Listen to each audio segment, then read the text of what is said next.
sugarcane.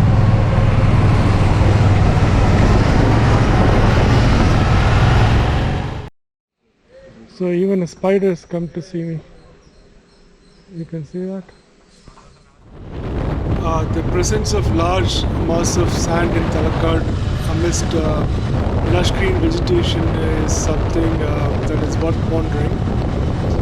While geologists say that Talakadu is filled with sand carried by the wind from the dry bed of river Kaveri, the locals still prefer to go by the age-old tale of Alamelamma and her curse. Who is Alamelamma and what was her curse is narrated later in the video. Hi guys. In another 7 minutes I will be reaching the temple, Keerthinarayana Swami temple, and that's a beautiful bike of mine. I love the place, it's absolutely stunning. It looks like I'm nearly there.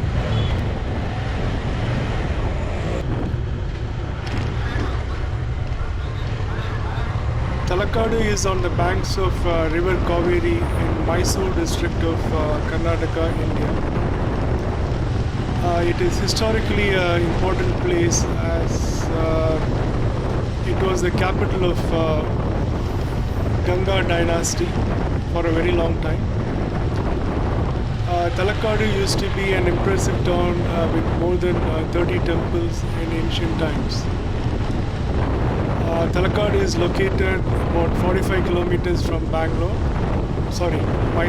and 134 kilometers from Bangalore.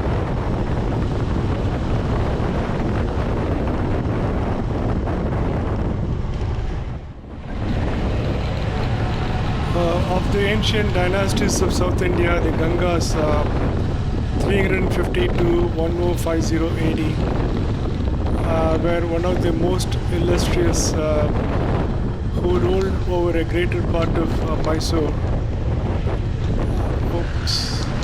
Then known by the name Gangavati. They continued to rule over Gangavati till the close of 10th century. Wait a minute. Some accident, I think. Some cops are standing by. When the Cholas overpowered Gangas during the 11th century, Talakadu was renamed as Rajapura. In 1117, Vishnuvardhana, one of the greatest rulers of Hoysala dynasty, seized Talakadu from the Cholas and assumed the title Talakadugonda, means he has taken over Talakad. In commemoration of this achievement, he built Keerthi Narayana temple at Talakadu. Looks like I am nearly there. On my left is the temple, and I am parking behind this. I am walking towards Sri Keerthi Narayana temple, which is dedicated to Lord Vishnu, considered to be one of the 5 Vishnu temples, typically known as Pancha Narayana temples. The word Pancha in Sanskrit means 5. I am nearing the steps of the Mantapa. There are about 6 steps and beautifully carved granite elephants on either side of the steps as handrails. As I climb up onto the pedestal of the Mantapa, I can see the Gopura through the archway or the entrance. The temple was established at the behest of Sri Ramanujacharya, an Indian philosopher, social reformer, and one of the most important exponents of Vaishnavism tradition within Hinduism. The temple was constructed later in Hoysala style during the reign of Hoysala ruler Vishnuvardhana. It is believed that the Hoysala ruler constructed this temple to represent his victory over Cholas during the 12th century, and it is the only Hoysala architecture found in Talakadu today. Sir ऊपर cement top Yeah. The bottom is granite. Old stone. Yeah. The sanctum has 8 feet tall idol of Sri Keerthi Narayana on the Garuda Pita.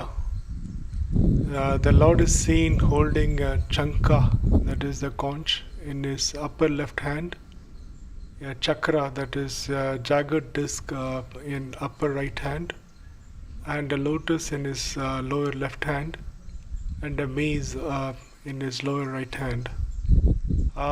The building material is mainly granite and chloritic schist, more commonly known as soapstone.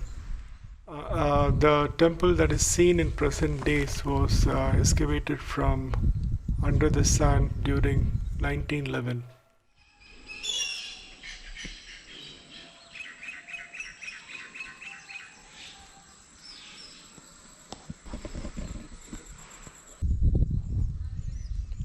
Earlier in the video, I had mentioned about Alamelamma and her curse. While drawing this beautiful temple, I thought I would narrate the story of Alamelamma and why she cursed the city of Talakad. In Karnataka, there is an ancient city called Sri Rangapattinam, which was under the control of the mighty Vijayanagar Empire long time ago, and which is located about 60 kilometers northwest of Talakad. The temple of Sri Ranganatha and Sri Ranganayagi is located in Sri Rangapatna, and hence the name. The king's representative Rangaraya and his wife Alamelamma lived there.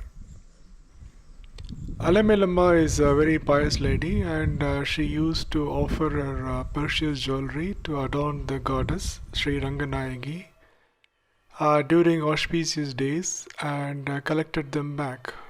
This was going on for several years without fail. Then one day Rangaraya fell ill, and his illness could not be cured. So he handed over the responsibility of governing the area to his wife Alamelamma and moved to Talakad, which had about 30 temples those days. He wanted to spend his last days praying and remain at peace. Hearing the news that her husband Rangaraya was critically ill, Alamelamma handed the responsibility of governing the area to the then Mysore Maharaja to spend some time with her husband during his last few days.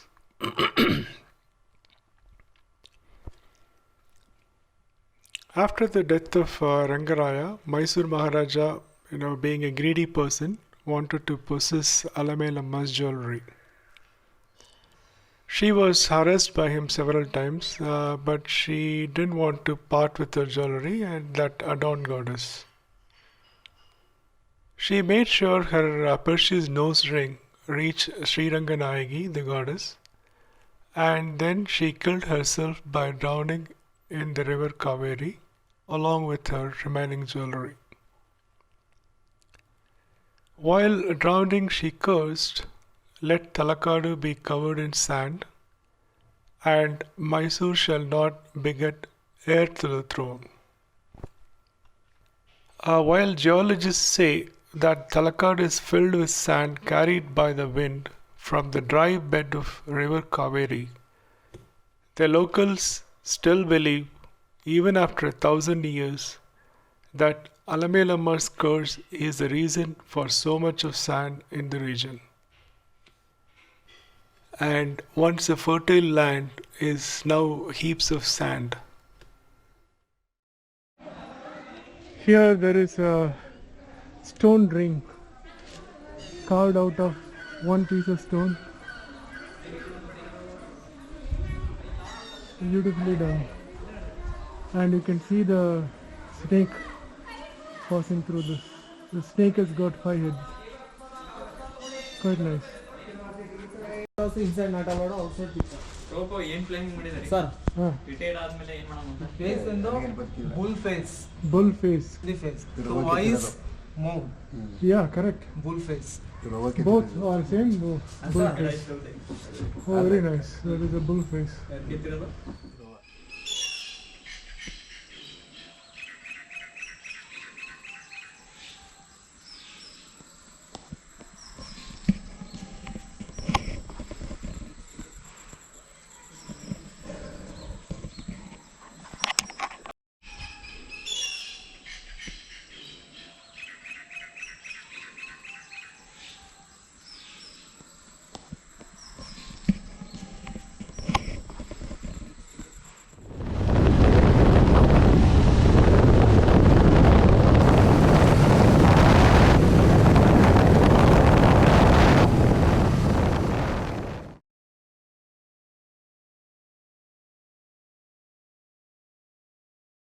I'm standing on the banks of perennial river Kaveri that flows through states of Karnataka and Tamil Nadu of India.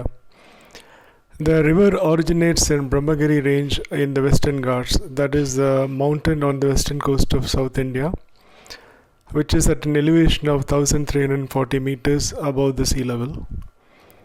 The river flows about 800 kilometers before it discharges into Bay of Bengal, the eastern coast of India. The place where it originates is Talakadu, and the place where it discharges is called Pumbuhar in Mayiladurai district of Tamil Nadu.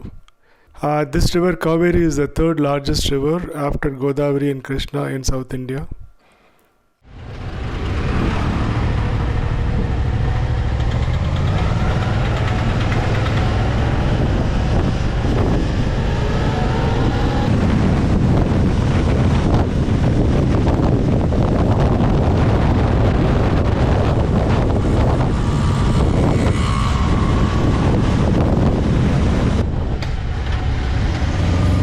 Seems to be some traffic jam with cows and a truck full of stuff, and there's a person on top of the truck. Any case, I'm heading back to Bangalore.